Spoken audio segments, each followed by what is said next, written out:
believe we are here. Please let me know if you can hear me down in the comments. Say something. If you're here and you can hear me, it would be great if you could let me know. Usually it takes a few seconds here for all the different softwares to click in and actually be live, and for the latency and stuff like that. So it's really helpful if you let me know in the comments. Looks like I'm about 8 to 10 seconds behind on the latency right now. So hopefully you can hear me okay. It would be really, really useful if you go down there and just say hello. I apologize if you're hearing me say that multiple times, but I haven't seen anything in the comments yet. And still not seeing anything in the comments. Let me just see if I go on my phone if this is working. The whole world is live streaming right now, so it's getting a little bit more difficult to make sure that this stuff is all actually in place. But I cannot tell if I'm live or not. I don't see anything in the comments. Unable to connect to chat. What does that mean? What does that mean? What if I say pop out chat? Does it work if I say pop out chat? Oh, look at that. Hey. All right. Great. Thank you very much. I can see people in here. Okay, great. I can see everyone in the chat now. Thank you. You are super live. Harshit, thank you very much. Okay, today's live stream is about a whole bunch of different things. I wanted to check in with you all. Hi, Sam. I wanted to check in with you all live because, I've been making videos and stuff and kind of, planning things out, but I thought it would be really useful in the middle of the kind of crisis and everything that's going on. At any point during this live stream, go into the chat and let me know where you are in the world, how the crisis is affecting you. I was speaking to a client or a prospect this morning who's in Jordan, and they were telling me what's going on over there, over on the other side of the world in different places. It's been wild to talk to different people, but. So I was making these social but distant videos for the first, 2 weeks of the pandemic as it started here in the States. And I stopped. And I stopped because I didn't know what to say on a daily basis that was any different than I had said the day before. Things are changing so rapidly on one hand, and on the other hand, it's like nothing's changing at all. It's just every day is more of the same because we're really in the thick of it now. And I guess what I wanted to talk about is some of the you're in India. That's not an easy place to be right now, Harshit. Lockdown is extended till the 3rd of May in the whole country. Yeah, you guys have a really, really strict lockdown in place over there. It's hard to say if we're doing the right thing here in the U.S. Obviously, we got a really late start, no doubt about that, but staying away from the politics of it, we don't really have a lockdown here. We have individual states deciding what to do, and many people are staying in place, they're staying home, and many people aren't. And so there's been more and more government intervention to try to get people to do the right thing here in America without crossing the line from democracy into something else, into a dictatorship or something. And it's been a really interesting kind of line to try to toe. So here's some thoughts on the social but distant thing. It's been clear to me right away. It was clear to me right away, and it's becoming more clear on a daily basis that we need each other a lot more than we think. I did a Thursday Thoughts about this probably 2 weeks ago, and so many of the people that just last month were, complaining about their coworkers, their annoying coworkers, so many managers and executives that have refused to invest in the soft skills training of empathy and communication and understanding and self-improvement and self-motivation, are now unable to manage their teams from afar because their employees don't have those skills that are now so needed when the managers can't watch over them all day like a hawk, which has led to weird things like stories of managers requiring their employees to to leave their webcams on all day and really bizarre stuff. Like if you don't trust your team enough to get their work done without watching them all day on a webcam, then you are not a leader. You are just a boss, and a bad one at that, right? So, and then even introverts who, we saw the funny memes a couple of weeks ago. Introverts were like, this is my moment. We've been waiting for this forever. Introverts are finding the same thing, which is, introverts have a different relationship with social engagement as us extroverts do, but they still need it. They just need it in different quantities and at different levels, right? They don't want as much social engagement as I do for as long as I do, as in depth as I do, but they still need it. And so everyone, extroverts, introverts, bosses, managers, employees, just everybody is just realizing how very important our social relationships are, our social connections are. And there's a lot of obviously big stuff going on, but I'd like to focus in on a little bit on some of the little things. Like it's the day-to-day stuff I feel like is causing the biggest kind of mental stress, anguish than it is the big stuff. It's the little things like going shopping with your family, or just visiting with your parents on the weekend, or being able to go see your friends or your cousin's kid that just had a baby 2 months ago, and you can't even go meet, hang out with them. It's all these. It's the waving to people while you're passing by them, your neighbors as you're out, and stopping in people's driveways to have conversations. And I feel like the little day-to-day stuff that we're missing is adding up to be a lot bigger than the sum of the parts. And adding on to that, I think, is the unpredictability, right? So it would be one thing if we all knew for sure when this would be over, and we'd be able to kind of hunker down and go, okay, I'm going to be resilient until May 3rd, right? Or whatever. But we just have no idea. Depending on who you listen to, who you talk to, it could be, it could be weeks, it could be months. Depending on who you talk to, it could be a year and a half or 2 years. Personally, in my industry, right, I speak and perform at live events. Those will be the absolute last thing that ever come back. It could be a year and a half to 2 years before that kind of events I made a living at for 15 years come back. And so, this brings me into a whole new, kind of topic here, which is that the professional side of this. So we've got actually, let me hang on the kind of social but distant update for a second. So I don't know about you, but so many people that I talk to are doing the same thing that I am, which is going back and forth between extremes on a daily basis. I'm having moments of pure productivity. I'm getting more work done and banging out blogs and podcasts and all this great stuff with my clients and customers. I've been really productive, but 20 minutes later, I can feel completely wiped out, totally lethargic. I want to lie on the floor and stare at the ceiling and not think or do anything. And I'm having both of those emotions every day. And so the flipping back and forth between extremes, I think, has been one of the most challenging aspects of this in terms of mental health. Is staying present, staying in the moment. Without totally burning out, right? The tug of war between productivity and taking care of yourself. Like, I've never had more time because I can't go out and do my events. I can't get on the road. I can't travel. So I'm home for the last month longer than I've ever been home in years and years and years. And I still find it difficult to relax. And I think that's one of the things so many people are struggling with. You've got the camp that's like, you got to do something with this time. You got to be productive. You got to stay engaged. You got to do new things. Start that blog, start that YouTube channel, start that podcast, right? Film that video you always wanted to.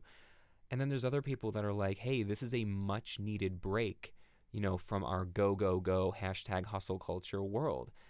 I find it very difficult to take that break, even when I'm trying to. So, and then the one last thing about the kind of social but distant update, which I think leads us into the professional conversation, is we've got this distinction. Adam, if you're still here, he and I were talking about this the other day. This distinction between the authentic self versus the professional self. Authentically, I feel like everything I just described to you, right? I feel this tug of war between productivity and total lethargy. That's my authentic self.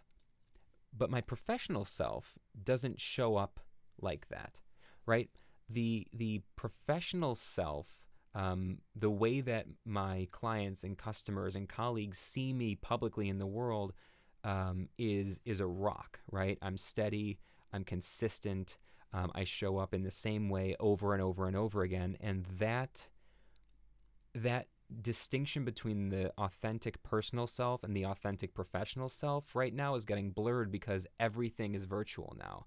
We don't have the ability to kind of turn on the professional self when we go to work and then turn it off when we come home. We're kind of home and at work at the same time all the time now. And so I'm finding that very challenging to navigate as well. And I know many of my colleagues and clients are finding that challenging too. So on the professional side, I know a lot of folks have been asking me and touching base and checking in and saying, hey, didn't your whole industry collapse overnight? It did. My whole industry collapsed overnight. 15 years of building this career, and it kind of just disappeared in the span of 48 hours. And when I say the career, I mean as a live event professional, right? Where I've always been at home is on stage in front of a live audience. It's moving through a crowd and shaking hands with hundreds of people and connecting with people in person and being that guy. And in the span of 48 hours, about a month ago this week, it just disappeared. The whole thing, I built for myself. So it was weird. I felt like I was mourning a death, of this kind of ethereal thing I called my career. And I wasn't just mourning that. I was staring at the future going, now, how do I continue supporting my family, and how do I continue my mission, right? Because it's not just, I don't do this to make money. I fell into this speaking career making money, but I fell into it because I had something to say. I care about human connection. I care about helping teams be more connect better with themselves, be more efficient, to tell better stories to clients and customers, to do work that matters. And so all of a sudden, I find myself struggling to redefine my relationship with that mission in a new world. And the good news is I made a very, very quick pivot. And that is mostly luck. You all know that I've been talking about luck for about the last year on the podcast. Those of you who listen to the Beyond Networking podcast. And I see the question about camera setup. I'm going to get to cameras and gear in just a minute, so hang on for that. I'm going to talk you through all the gear I've been using. And the interesting thing is, the only reason I was able to make this pivot into a new virtual version of my career as quickly as I did, which is in the span of 3 weeks, I built a whole new version of my career, and it's going great. I've had like 5 or 6 clients already jump on and start booking these virtual workshops I'm doing. I've got people on the waiting list for a leadership mastermind I'm going to be running, and people have inquired about personal. I'm not at the beginning of my career. I've already been in this career for the better part of 15 years, which means I have relationships, I have trust built up, I have a reputation in a certain industry, and I was able to lean into that reputation and lean into that trust and lean into all of these relationships I've built in order to make that pivot. But if this had happened to me in the first 5 years of my career, no matter how successful I had been at that time, I never would have been able to make this pivot. Even just a few years ago, it would have been difficult for me to make the shift that I just made as quickly as I made it, as seamlessly as I made it, and I chalk that up to luck. And when I say luck, I don't mean I haven't worked hard for this. I mean, if this pandemic had happened even 4 or 5 years ago, this would have been a much, much more difficult move for me to make, even though I was successful then, because I just didn't, by chance, by luck of the amount of time I've been in business, I didn't have the assets built up to do what I'm doing right now. So I think about young magicians, I think about young photographers or freelancers of any kind, writers, who are only a year or two into their career, and we're starting to see success. And now they're trying to make a complete career shift. They don't have the trust asset that's already built up by sheer luck of when this happened in relation to when they started their career. And so, anyway, what the pivot was: Aquarius or Capricorn. Well, I'm not into astrology, but I'm a Cancer. I'm a July. Whatever that means to you. Thy bowling man. What a great username, by the way. I'll get to the gear. This is the big website page, the big, huge overview page for all of the new work that I'm doing. Human connection in a work from home world. These are all of my new programs. And as I scroll down, you should be able to see this here. I've got 3 major things that I'm... Hang on. Wait a second. Hang on. Can I didn't plan this out. Oh, look how clever I am. Look at this. I can make myself small up here and then lock that again. Boom. Cool. Okay, so yeah, so what with the latency, I just watched myself move myself up into the upper corner. Anyway, so here's what I'm working on. I've got my leadership mastermind. This is something I've done before, but I've never opened up to the public. I'll talk about that in a little bit because I wanted to let you all know here before the official public launch. I know many of you would be perfect candidates for this, and you can schedule a direct phone call with me in the next week to chat about whether you would be a good fit for this and what it would look like. This is the big thing that I'm doing right now a lot, the team building workshop. Which is just a virtual version of the communication trainings that I would go on site to organizations and run for them. I'm doing this as a 90-minute virtual workshop with up to 100 people, and it's fantastic. And so I've had a bunch of clients already book that and a bunch of kind of overview video, and I've done a lot of really good work in the last couple of weeks building out kind of this whole new asset for my career. So there is all of the kind of business stuff that I'm up to. And let me just show you over here, if I switch, the upcoming Leadership Mastermind. The doors open to the public in a couple of weeks in the beginning of May.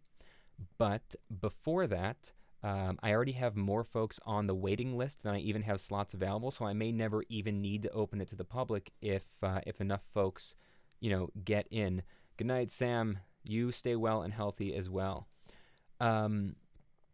So here is what the Leadership Mastermind is all about. It's going to be 3 months, 2 group sessions per month, one on, and then each member gets a one-on-one with me every month. And this is for freelancers, for small business owners, for founders of nonprofits and leadership roles, for junior level professionals who aspire to a leadership role in the next year or so, and even for kind of managers, mid-level managers just looking to level up.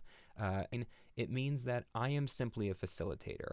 I am simply there to organize the discussion and lead the group discussion, but it's actually your cohort that is going to create the value in here. I've run these before. One of them that I run is this morning, and here is the whole point. All of us are smarter than any of us. You've heard me talk about this before. So again, the Leadership Mastermind is for you if you're in a leadership role or aspire to be in one in the next 12 months, if you're a founder of a nonprofit, freelancer, small business, etc. If you want your team, your employees, your bosses to turn to you for advice when they need it most. You have a drive to serve and help others. You're obsessed with your mission, right? If you want to take control, because here's the thing, and there's all this stuff that you get with it. 6 group sessions, 3 one-on-one calls, all the recordings, blah, blah, blah. The point is, we have this really unique opportunity right now, and the opportunity is all the rules are being rewritten, right? All the rules in basically every industry and every country and every culture have all been wiped out. They've been wiped flat. But someone is going to write the new rules.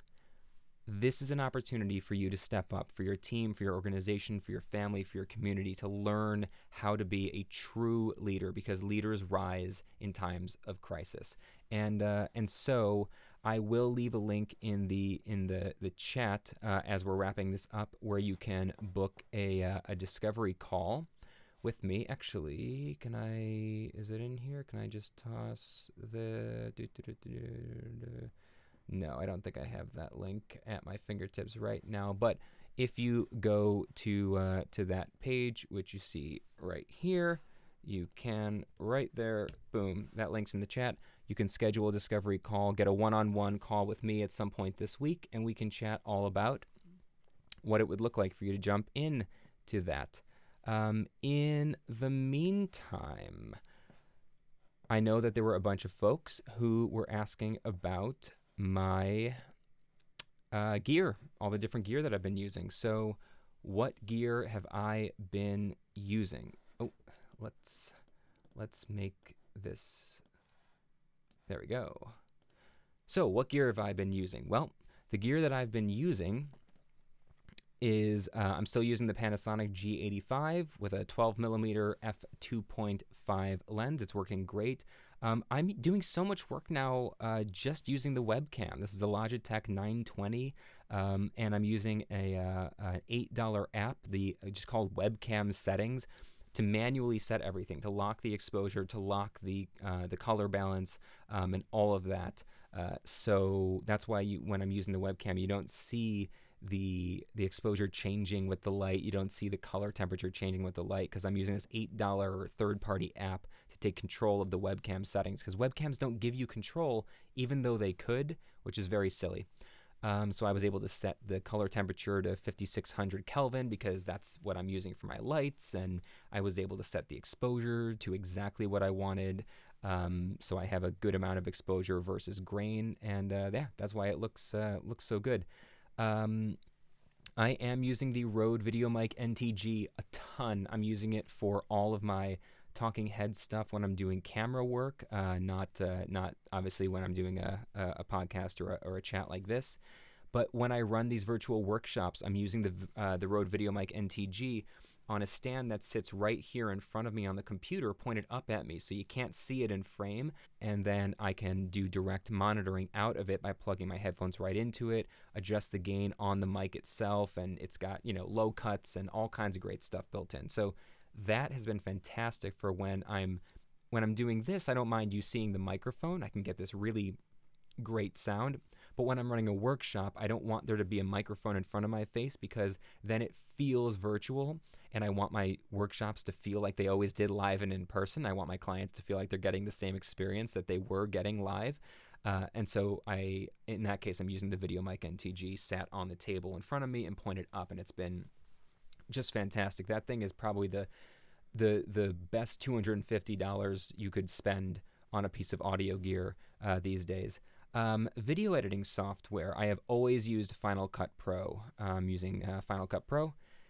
Always. It's great. If you're on a Mac, it's not cheap, but it's a one-time expense, and then you're done. And, Mac software updates basically forever. You never have to pay for an update. They just keep making it better, and you just get free updates. So one-time expense, love it. I find the Final Cut Pro really intuitive.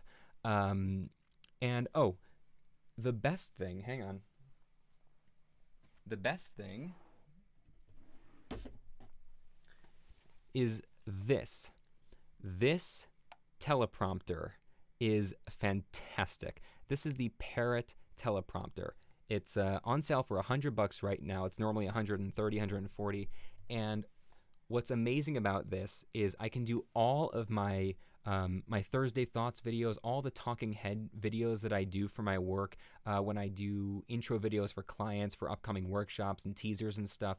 It used to take me forever to memorize my script and deliver it on camera. So it would take me an hour to film a 5-minute Thursday Thoughts video. Well, I'm filming so much now. What it comes with are a whole ton of these. It comes with a whole bag of these. And these are essentially They're kind of like step-up rings for your camera. They thread on to a lens.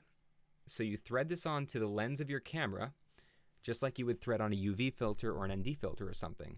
And then, once it's on your camera, this slides right onto it. So then this is now attached to your camera. And here's the beauty, is that what you do is you sit your phone. Hang on, let me see if I can show you this. I should have had this set up, but let me see if I can show you. It's hard to do this when it's not actually attached to a camera. Okay. So you sit your phone, it comes with an app, you get your script. Your script goes into an app that sits here, and then the lens is going straight through here. So you see your script. Is that? Yeah. So what happens is your script shows up just like a teleprompter, and it scrolls, and you can go faster, slower, however you want. And all you have to do is read your script, and you're actually looking directly at the lens, which doesn't see any of the text, right? It only sees it from this side, and it doesn't see it from the other side. So in other words, you can simply read your script for the video while looking directly at the lens. And that means if you're good at reading a script, and I am because I've done this so much, I can actually do a 5-minute video in 5 minutes because I can just look at the camera, read the script all the way through, and be done. And so this is called the Parrot teleprompter from Padcaster. I can't recommend it enough. I've only been using it for a couple of weeks, and it's just completely changed the game for me in terms of content creation. You do have to write out scripts, and some people are not used to doing that. At first, that might take you some more time to write out scripts, but it's something you should be doing anyway. It's a skill you should definitely have. It's really, really worth doing to be kind of like tangents and conversational, right? What we're doing right now is obviously designed to be like this, but when you're doing a video that is not meant to be an impromptu live stream, it's great to have a script, stick to it, because then you say exactly what you want to say in exactly the words you want to say it. So I think those are all the major updates. There is, since I got a few folks here, there's one thing I didn't get a chance to show you, which is Adam, and I think Adam's still here. Adam and, hang on. Here we go. Adam wants one, yeah. Adam and I have been doing a little video podcast of our own called On to the Next Project. It's right here. I'll leave this link in the chat. On to the next.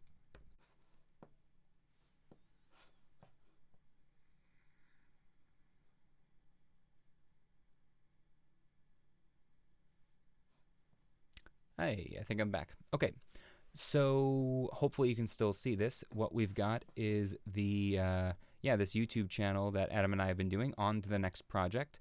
And basically once a week, every Monday, Adam and I are having kind of a free-form conversation together about different aspects of building a business, doing freelance work, either full-time or part-time as a weekend warrior or as a full-timer, especially doing something artistic or creative and trying to monetize it, again, whether full-time or part-time. And we've been having really great discussions. The last 2 weeks we've been talking about pricing, how to choose how to price what you do, whether it's a product or service, and that was episode 6, and then episode 7 was how to know when to start selling a product or service, when it's ready to actually go to market with it. Those two great conversations. As you can see, we have not promoted this. We've just been doing it because we wanted to have a backlog long enough. I think you'll find these are really, really great conversations and hopefully very helpful. Episode 5 was all about where you find ideas and inspiration. Episode 3 was about working from home, unpredictability, accountability, lots of great topics, lots of great conversations. And we would love to, we haven't started arguing yet. No, that is an accomplishment. We've had a lot of debate, no arguing. You and I are prone to arguing, though, so it'll happen at some point. So definitely go check that out.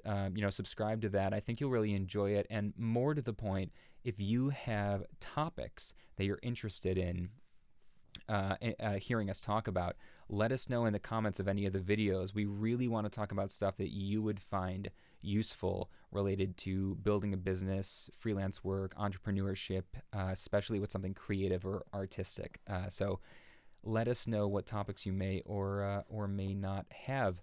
Last pieces of business. What do we have? Last pieces of business are the Audio 101 for Content Creators course is going great. Many of you have purchased it in the past month or 6 weeks. And podcasting in 2020. So podcasting for 2020.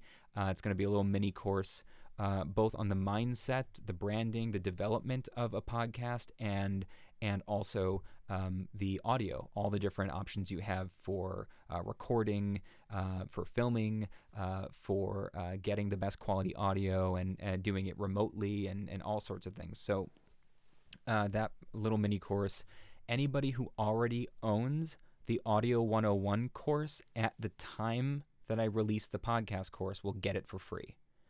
If you already own the audio course before I release it, you will get it for free.